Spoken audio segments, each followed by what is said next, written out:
Hello friends, आज का हमारा टॉपिक है इवेपोरेशन और कंडेंसेशन। इवेपोरेशन और कंडेंसेशन के बीच में एक्सप्लेनेशन देने के लिए मैंने इन दोनों को एज अ डिफरेंस एक्सप्लेन करने की कोशिश की है। आई होप आपको मेरा ये वीडियो पसंद आएगा।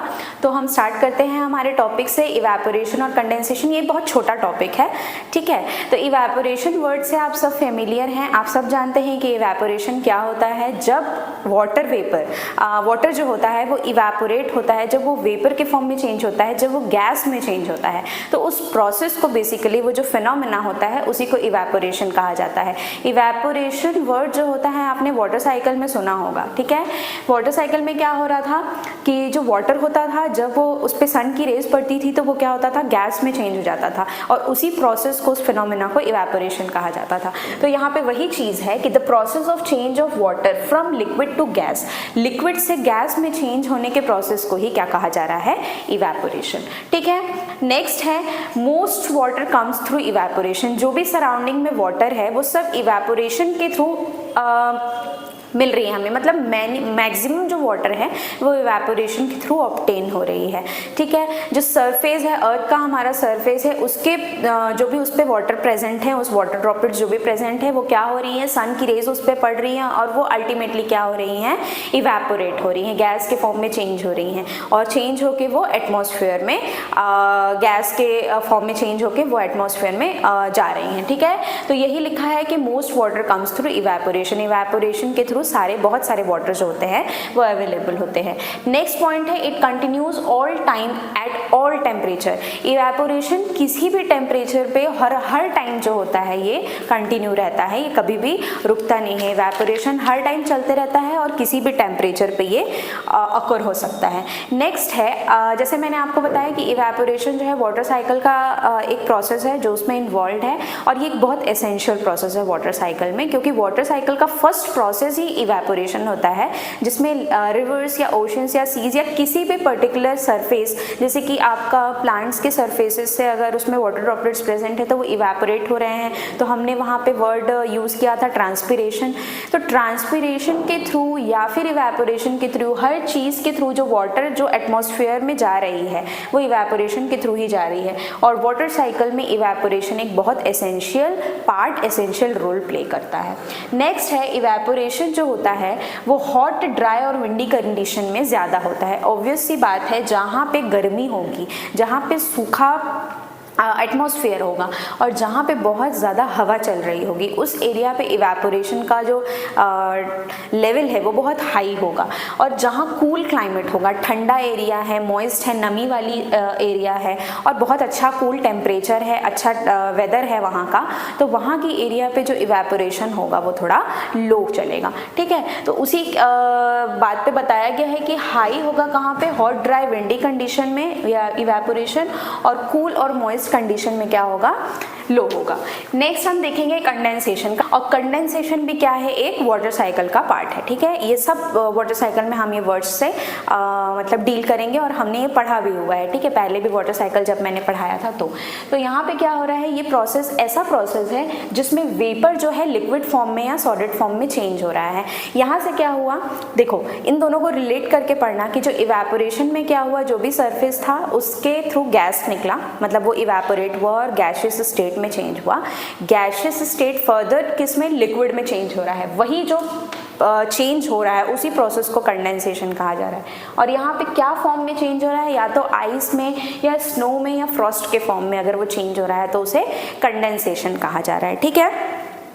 बहुत सारी और भी कंडीशंस हैं, बहुत सारी और भी चीज़ें हैं जो इस कंडेंसेशन को सेटिस्फाई करती हैं, जैसे कि देयर मस्ट बी न्यूक्लियाई, ठीक है, यानी कि माइक्रो पार्टिकल्स मैटर में प्रेजेंट होने चाहिए अगर कंडेंसेशन होना है तो, जैसे कि सॉल्ट या स्मोक, इनका अमाउंट होना चाहिए एटमॉस्फेयर में, तभी कंडेंसेशन अच्छे से परफॉर्म हो सकता है। नेक्स्ट, अगर एयर का टेम्परेचर फॉल होता है, कम होता है below the dew point, dew point से अगर कम होगा तो कंडेंसेशन प्रोसेस परफॉर्म होगी। नेक्स्ट है there must be sufficient water vapour molecules in the air.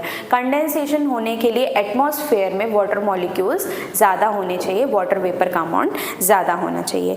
और जो कंडेंसेशन है वो डिपेंड करता है दो टाइप के फैक्टर्स पे। पहला फैक्टर है टेम्परेचर डेफिशिएंसी और दूसरा है रिलेटिव ह्यूमिडिटी ऑफ एयर। ये दोनों यही चीज़ें हैं जिसमें ये बता रहा है कि कंडेंसेशन की प्रोसेस परफॉर्म करने के लिए एटमॉस्फेयर में वाटर की अमाउंट होनी चाहिए, वाटर वेपर की अमाउंट होनी चाहिए, ठीक है, तभी कंडेंसेशन फर्दर ये प्रोसेस कंडेंसेशन वाली प्रोसेस हो सकती है, ठीक है। तो यही कुछ बातें आपको कंडेंसेशन में बताई गई है।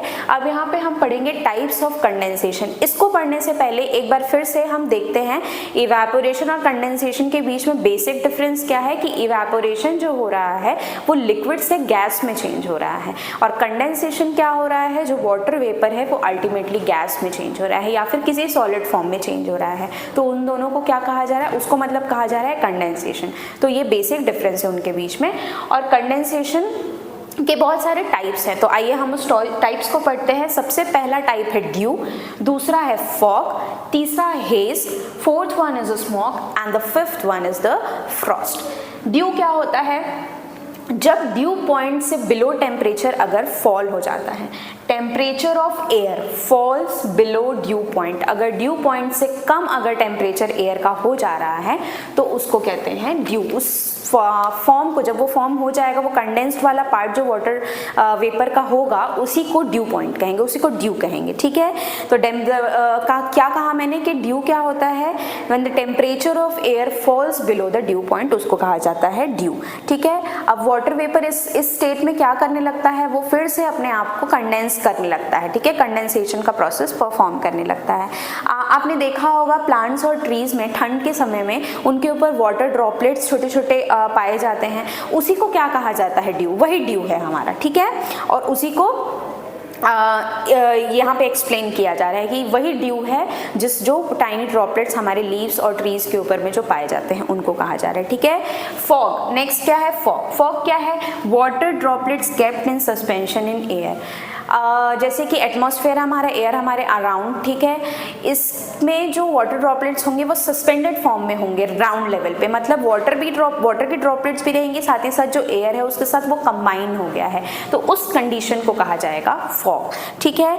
फॉग का एक प्रॉपर डेफिनेशन है कि water droplets, suspension of water droplets at the ground level, ठीक है, उसको कहा जाएगा फॉग। नेक्स्ट है अच्छा, फॉग का जो लाइट पार्ट होता है, अगर लाइट फॉग अगर है, मतलब बहुत ज़्यादा अगर धुंध है, फॉग क्या होती है, जिसमें हम क्लियरली ट्रांसलूसेंट स्ट्रक्चर होगा, जिसमें हम क्लियरली आगे की चीज़ों को, फ्रंट अपने व्यू को नहीं देख सकते हैं, उसको कहा जाता है फॉग। और अगर लाइट फॉग है, ठीक है, कम अगर फॉग है, ठीक है, तो लाइट फॉग को क्या कहा जाता है, मिस्ट, ठीक है। आपको अपने दिमाग में रखना है कि लाइट फॉग क्या होता है, हमारा मिस्ट कहलाता है, ठीक है। तो फॉग क्या है, water droplets kept in suspension in air, और मिस्ट क्या है, उसी का लाइट फॉर्म। नेक्स्ट है हमारा हेज। हेज क्या होता है, स्मोक एंड डस्ट पार्टिकल्स, जो भी एटमॉस्फेयर में स्मोक और डस्ट पार्टिकल्स सस्पेंडेड रहेंगे वो हेज का फॉर्मेशन करेंगे, ठीक है। It is caused by smoke and dust particles. इसका ह्यूमिडिटी जो होगा वो लेस देन 75% होगा। किसका, हेज का जो ह्यूमिडिटी होगा वो लेस देन 75% होगा। और विजिबिलिटी अगर हम देखेंगे, देखने कहाँ तक, कितने दूरी तक हम चीज़ों को विजिबल कर सकते हैं, देख सकते हैं हम, तो वो होगा 2 किलोमीटर, लेस देन 2 किलोमीटर, ठीक है। 2 किलोमीटर से लेस वाली एरिया को हम देख सकते हैं। अगर 2 किलोमीटर से ज़्यादा वाली एरिया को देखना चाहे तो हेज अगर है तो हेज के कंडीशन में हम 2 किलोमीटर से ज़्यादा एरिया को नहीं देख पाएंगे, ठीक है, हमारे आईज के थ्रू। नेक्स्ट हम देखेंगे कि स्मॉग क्या होता है। आप स्मॉग में याद करने के लिए बहुत इजी है कि जो स्मोक होता है और जो फॉग होता है, जब दोनों का मिक्सचर हो जाता है, किसका, स्मोक और फॉग जब कंबाइन हो जाते हैं तो वो किस चीज़ का फॉर्मेशन करते हैं, स्मॉग का, ठीक है। जब स्मोक भी हो गया और साथ ही साथ फॉग पहले से ही था और उसमें धुआं और अलग हो गया, तो ये जब दोनों कंबाइन हो गए तो ये दोनों के कॉम्बिनेशन से क्या चीज़ का फॉर्मेशन हो गया, स्मॉग। ये सब क्या है, ये सब कंडेंसेशन के ही टाइप्स हैं। नेक्स्ट है Frost.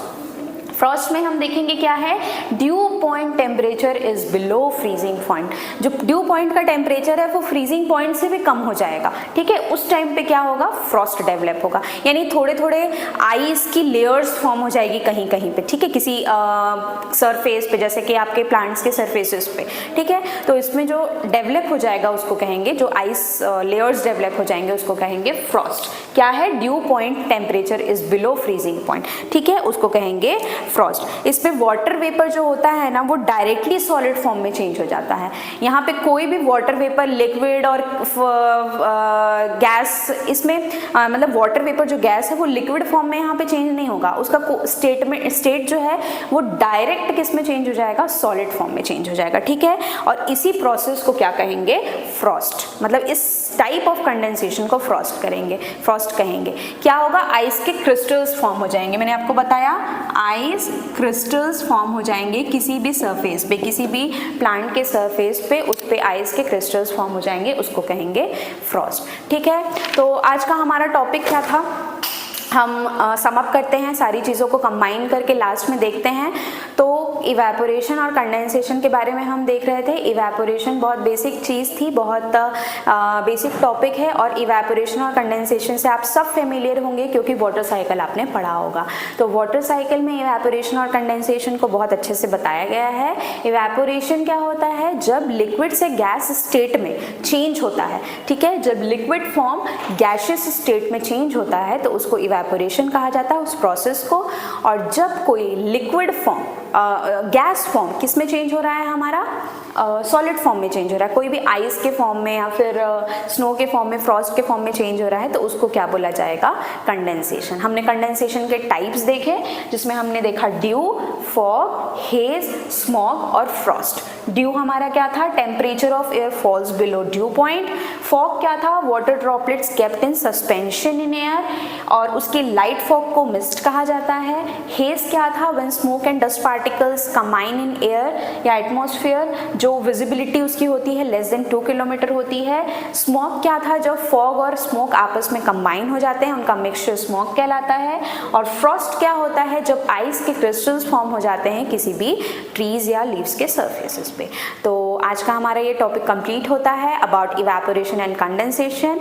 If you like my video, अगर आपको मेरा ये वीडियो पसंद आता है तो प्लीज़ लाइक करें, सब्सक्राइब करें और शेयर करें। Thank you so much.